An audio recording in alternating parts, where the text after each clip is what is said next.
ہر قسم کے روحانی جسمانی مسائل اور وظائف کے لیے پیر اقبال قریشی چینل کو سبسکرائب کریں۔ وظیفہ یہ ہے، بڑا خاص وظیفہ ہے یہ، اور یہ آپ کو میں بتا دوں، یہ وظیفہ اگر آپ اسے کہیں نا کہ سید الوظائف ہے تو پھر بھی یہ کم نہیں ہے۔ مشکلات کے حل کے لیے اپنے غم کو اللہ کے سامنے پیش کریں، مخلوق کے سامنے نہیں۔ روئیں اللہ کے سامنے، مانگیں اللہ سے کوئی بھی حاجت ہے۔ بہت سی عورتیں پریشان ہوتی ہیں، لڑکیاں زندگی گزر رہی ہوتی ہے، شادی نہیں ہو رہی، بہت سے مرد شادی نہیں ہو رہی، بہت سے اولاد نہیں ہو رہی، بہت سے کاروبار نہیں چل رہا، بہت سے نوکری نہیں ہو رہی۔ آپ اپنی شکایت کس کے سامنے کریں؟ اللہ کے سامنے۔ اور یہ اتنا بہترین عمل ہے کہ حضرت یعقوب علیہ السلام کو جب پتہ چلا کہ میرا لخت جگر، میرا محبوب چھوٹا بیٹا مجھ سے جدا کر دیا گیا ہے، پھر اس کے بعد آپ سے دوسرا بیٹا بھی مصر میں روک لیا گیا تھا، تو آپ نے ان الفاظ کے ساتھ اللہ کے سامنے دعا کی تھی۔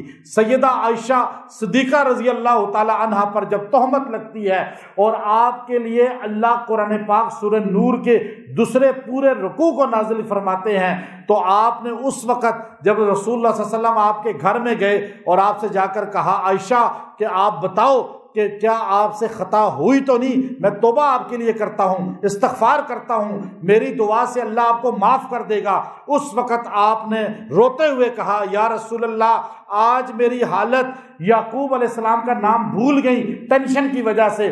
آپ فرماتی ہیں مجھے یعقوب علیہ السلام کا نام بھولا تو میں نے کہا یوسف کے باپ جیسی ہے جس نے کہا تھا انما اشکو بثی وحزنی الی اللہ، میں اپنا شکوہ بس اللہ کے دربار میں پیش کرتا ہوں۔ یعقوب پیغمبر نے کہا تھا میں اپنی پریشانیوں کو، اپنی حاجات کو، اپنی شکایتوں کو کسی مخلوق کے سامنے نہیں، کسی دربار اور بادشاہ کے سامنے نہیں، بلکہ اللہ کے سامنے پیش کرتا ہوں۔ آج عائشہ بھی یہ کہتی ہے میں اپنی شکایت اللہ کے دربار میں کرتی ہوں۔ اور یہ جملہ آپ نے یہاں منہ سے نکالا، اٹھا کر بخاری سے لے کر جم الفوائد تک حدیث کی کتابیں اٹھا کر دیکھیں، کنز العمال، بہترین روایات اس کی موجود ہیں۔ آپ نے فرمایا میں نے یہ جملہ یہاں ادا کیا، وہاں حضور پہ قرآن نازل ہونا شروع ہو گیا، اللہ عرش پہ وجد میں آ گیا، اللہ عرش پہ ایک دم جو ہے دفاع کرنے پہ آ گیا۔ اللہ نے 18 آیتوں میں سیدہ عائشہ کا دفاع کیا ہے، آپ کی پاک دامنی کو بیان کیا ہے، آپ کی طہارت کو بیان کیا ہے۔ یہ پڑھنے والا اگر توجہ کرے گا اس پر، آیت سورہ یوسف کی ہے 86 نمبر آیت، انما اشکو بثی وحزنی الی اللہ، اتنا آپ اس کو 86 بار ہی پڑھیں اور پڑھ کے دعا کریں۔ کسی بھی کام کے لیے اگر یکسو ہو کر آپ پڑھیں گے، اللہ کی مدد آپ کو نظر آ جائے گی، اللہ کی مدد آپ کو محسوس ہوگی، آپ کو در در پھرنا نہیں پڑے گا، آپ کو مخلوق کے دروازوں پہ نہیں جانا پڑے گا، آپ اس کے دروازے کو پکڑ لیں، سارے دروازے آپ سے چھوٹ جائیں گے۔ اگر آپ بندوں کے پیچھے پھریں گے نا تو وہ دروازہ تو چھوٹا ہی رہے گا، یہاں سے بھی کچھ نہیں ملے گا۔ سیدہ عائشہ کا یہ خاص وظیفہ ہے جو ایک باری آپ نے پڑھا تو اللہ کا عرش ہل گیا تھا۔ اور بتائیں مجھے قرآن میں اور حدیث میں ایک ایک واقعہ اس کے لیے آتا ہے۔ حضرت یعقوب کے لیے قرآن بتاتا ہے، حضرت عائشہ کے لیے حدیث بتاتی ہے۔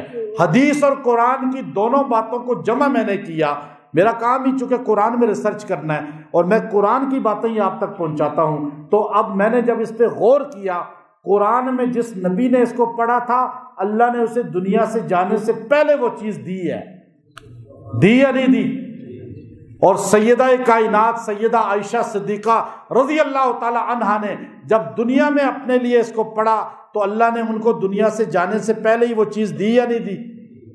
آپ کو بھی اللہ دے گا اگر آپ عائشہ صدیقہ رضی اللہ تعالی عنہا اور حضرت یعقوب پیغمبر جنہیں بنی اسرائیل یعقوب علیہ السلام کا نام ہے، گویا کہ سارے اسرائیلیوں کا وظیفہ ہے، یہ اسرائیل آپ کا نام ہے، تو آپ اگر ان کی عظمت یعقوب علیہ السلام کی اور سیدہ عائشہ کی عظمت اپنے دل میں رکھ کے پڑھیں گے اور اللہ سے وسیلہ بھی ان کا پیش کر دیں، اللہ آپ کی دعا کو رد نہیں کرے گا۔ زیادہ دن پڑھیں، زیادہ عرصہ پڑھیں، زیادہ بار پڑھیں، آپ کو کوئی نہیں روک سکتا، آپ پڑھیں، جتنا زیادہ پڑھیں گے اللہ آپ کو کامیاب کرے گا۔ جب کوئی ٹینشن دے، تکلیف دے، تو آپ بس ایک بار کہا کریں انما اشکو، میں اپنی شکایت بسی اور اپنی یہ عاجزی ہے، میرے کچھ نہیں کر سکتا، وہ حزن جو مجھے ہے، تکلیف جو میرے اندر ہے، اس کو میں کس کے سپرد کرتا ہوں؟ اللہ، اللہ۔ پھر آپ دیکھیے گا اللہ کا کس طرح نظام چلے گا۔